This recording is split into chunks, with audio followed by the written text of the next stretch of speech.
Fala pessoal, tudo bem? Espero que sim. Eu sou o Will, esse é o canal Verdades Inconvenientes e como eu já fui falado nos outros vídeos aí do canal, né? Eu estou aqui para dar a minha opinião, né, e a minha visão geral sobre várias coisas, principalmente sobre a vida espiritual, né, das pessoas, o que nós precisamos fazer aí para melhorar, né, o nosso contato com Deus e para nos separarmos, né, porque a palavra santificar é a palavra separar, né? Quando você é santo, você é separado, né, das coisas erradas, das coisas que desagradam a Deus, né, que te fazem pecar, né? E hoje nós vamos falar de um assunto bem diferente. Provavelmente você não deve ter ouvido falar das coisas que eu vou falar da maneira como eu vou falar. Então, assim, nós vamos falar hoje sobre pecar contra a autoridade de Deus ou contra as autoridades instituídas por Deus, que praticamente é a mesma coisa, né? Porque quando você peca contra uma autoridade que Deus colocou sobre você, né, você está cometendo um pecado contra a autoridade de Deus, entende? Então quer dizer, William, que eu não posso pecar contra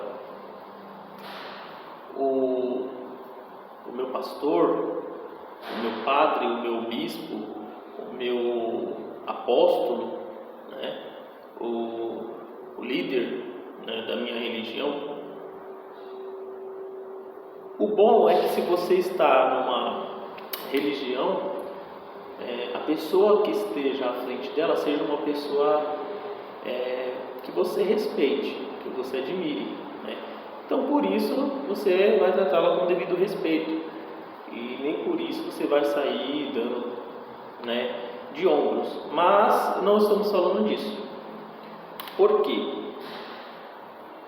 Porque a maioria dessas pessoas que estão à frente de religiões, né, elas são pessoas que estão ali não porque Deus as colocou, mas porque ela cumpriu, né, certos requisitos da religião para estar ali, né, ou estudou, ou cumpriu várias tarefas que foi subindo, galgando, né, o seu espaço, né? E outras, muitas das vezes, até foram colocadas ali por amizade. Essa é a realidade. Por ter, né, o contato com as pessoas certas, né? Que é o que acontece muitas das vezes. Eu mesmo participei de uma igreja evangélica, uma grande igreja evangélica, né? Não vou citar o nome aqui, que a gente fazia parte da igreja sede de um setor, e essa igreja ela era pastoreada por um pastor setorial, né? Ele era o líder daquele setor. E aí quando ele saiu, foi colocado em um outro setor, né? Eles colocaram um outro no lugar dele, e esse outro nem membro da igreja era, tá? Nós fomos descobrir isso depois de um tempo, né? Esse outro era um cara que era amigo do pastor presidente dessa igreja, frequentava a casa, tal, e era também, de certa forma, era evangélico no caso, né? E ele frequentava assim uma outra denominação, não a que nós fazíamos parte. E como ele era muito amigo, tal, e tudo aquilo, né? Ele, quando viu que precisava ser trocado alguns líderes, né, de setores, eles falaram que, vem para cá, que eu te coloco num setor. E o cara não era pastor, não era nada. E aí ele foi ungido rapidamente a presbítero para assumir o posto de pastor. E passados-se alguns meses já na frente do setor, a gente viu que ele não era pastor coisa nenhuma, porque teve uma indicação para diáconos, presbíteros e outros, né? E aí quando chegou lá na hora, ele também foi ungido a pastor, ou seja, ele não era pastor. Ele tinha sido ungido umas semanas antes de assumir o cargo a presbítero. Depois de 6 meses foi ungido a pastor para poder não ficar feio. Então, na maioria das vezes, as pessoas que estão lá não é por ter sido instituído por Deus. Então, nós estamos falando de coisas mais profundas, né? Por exemplo, na primeira carta de João, ali no capítulo 16, se eu não me engano, não, no capítulo 5, aliás, se eu não me engano, ali a partir dos versículos 16 e 17, o apóstolo João fala que existem pecados que são para a morte, né, e que nós não devemos orar por quem comete esses pecados. E em Mateus, no capítulo de número 12, se não me engano, Jesus também transcorre, acho que a partir do 30, 31, 32, por ali, Jesus ele discorre que existe um pecado contra o Espírito Santo, que é a blasfêmia contra o Espírito Santo, que nunca será perdoado. E tudo isso se resume, né, a gente entender pecados que são para a morte e pecados que são para a morte não tem perdão, certo? E por que blasfemar contra o Espírito Santo está nesse meio? Porque o Espírito Santo de Deus é a autoridade de Deus na terra e ele não aceita que você peque contra a autoridade dele, né? Então, tendo em vista isso, nós voltamos lá pro livro de Números, né? Onde Moisés, né, ele sofre uma rebelião, né, de Corá ali, aquele pessoal, e nós vemos ali que aquele povo ali, ele se rebela contra Moisés, e Moisés fala que se eles morressem de forma natural, Deus não era com ele, mas se a terra abrisse a boca e engolisse, né, aí sim Deus mostraria que era com ele e que aquele povo tinha desagradado a Deus e tal. Ali também é um pecado contra a autoridade instituída por Deus, que no caso era Moisés. Outra situação também que nós vemos isso, né, é ali nos 10 mandamentos, no livro, acho que do Êxodo, né, do Êxodo, isso. No livro do Êxodo, no capítulo 20, nós temos ali os 10 mandamentos, e o 5º mandamento, né, o 5º mandamento, no versículo 12, ele fala sobre honrar o pai e a mãe, que muitos pastores erroneamente dizem, né, que é o primeiro mandamento com promessa, ou seja, se você obedecer o seu pai e sua mãe, honrar o seu pai e sua mãe, sua vida vai ser maravilhosa, vai viver 100 anos, o que a gente não vê na prática. Então não é isso, porque Deus jamais faria uma promessa que Ele não a cumprisse. E nós vemos muitos filhos que são muito bons para os seus pais e que morrem cedo, né? E que não têm uma vida longa, né? Enquanto nós vemos também em contraparte pessoas que tratam seus pais como nada e vivem muito tempo, né? Então nós não podemos dizer que esse mandamento é um mandamento ali de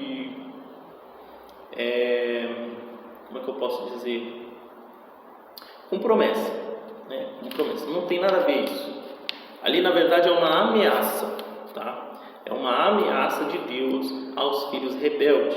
Lá em Deuteronômio, versículo 21, se eu não me engano, capítulo 21, se eu não me engano, versículos 18 em diante, você vai ver que existe uma lei que o filho rebelde é apedrejado.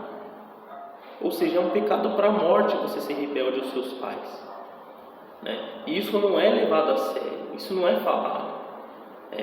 Nas religiões aí você vê pessoas sendo disciplinadas, principalmente nas igrejas evangélicas, pessoas sendo disciplinadas, né, por qualquer coisa.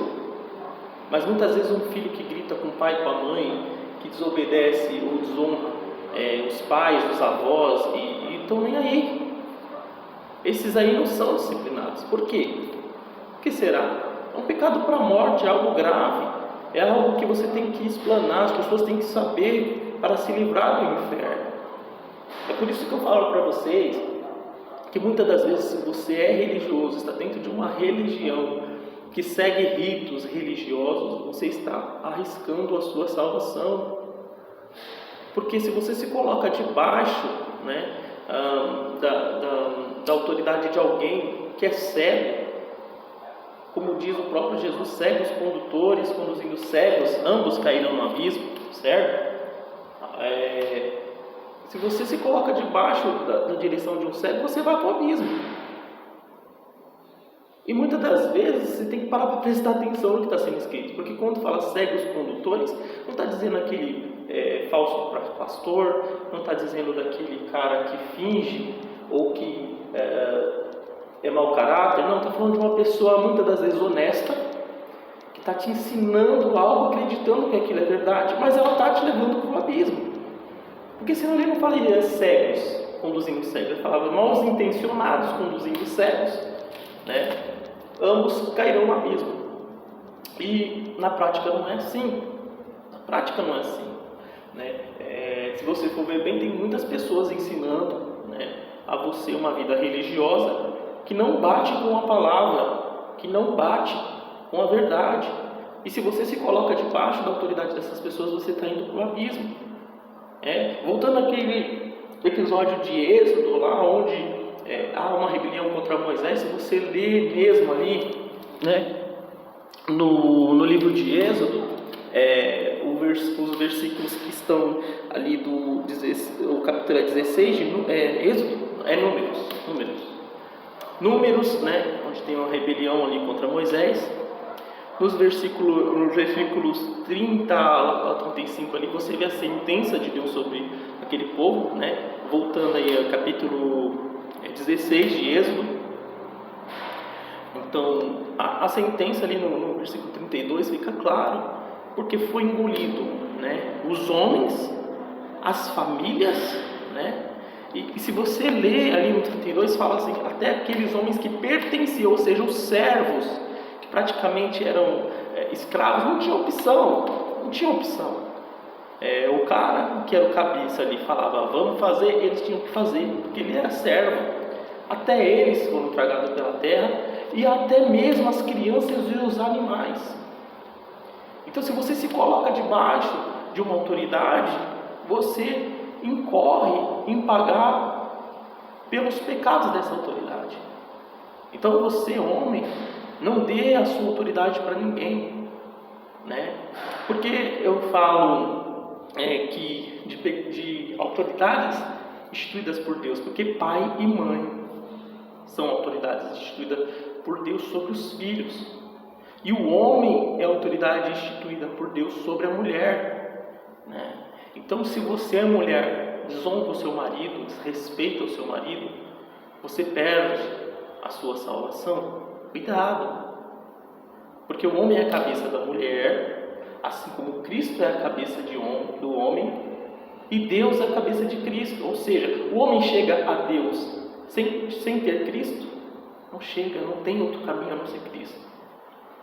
Porque Cristo tem que ser a sua cabeça, homem, para você chegar até o Pai. E mulher, como é que você vai chegar a Cristo se o homem que você deveria estar debaixo, deveria ser sua cabeça, não é respeitado por você?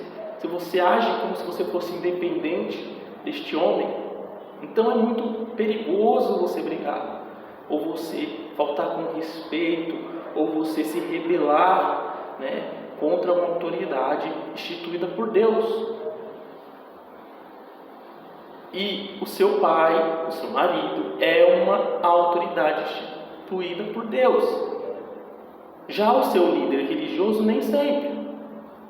Mas muitas pessoas dão, né, o devido respeito a um líder religioso, que ninguém sabe como chegou ali, mas não honra aquilo que Deus colocou sobre ele, né? Então vamos tomar cuidado, nós temos que tomar cuidado, porque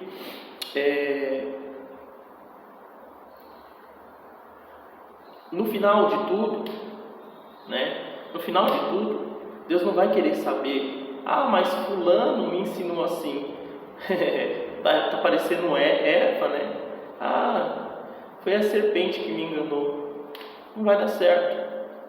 Deus vai cobrar de você a sua falta de conhecimento, a sua falta de vontade de ter lido a palavra, de ter se inspirado na palavra, de ter sido de verdade fiel a Ele e não fiel a uma religião. Bora, pessoal, vou deixar o vídeo por aqui, né? Mas mais vídeos virão.